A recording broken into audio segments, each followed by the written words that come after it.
Hey guys, welcome back to the channel. In today's video, I'm going to show you how you can create Yahoo account or Yahoo Mail account from the mobile app. So first of all, to do that, you have to download the Yahoo app from Play Store or App Store. So go to the App Store and search for Yahoo Mail.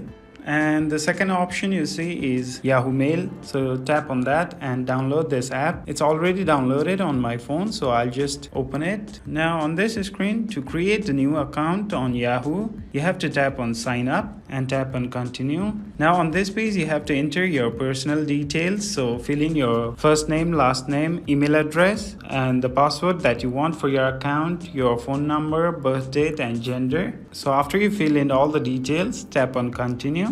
So now Yahoo wants to verify the phone number that you have entered. So tap on text me a verification code. Now it will send a verification code to the number. So check for the code and enter it here. As you can see, I have just received the code. I'll enter this here and tap on verify. Now that's all you need to do to create Yahoo account. So this is all for this video. Hope this video was helpful to you guys. And if it was, please make sure to like the video and don't forget to subscribe to our channel for other helpful updates.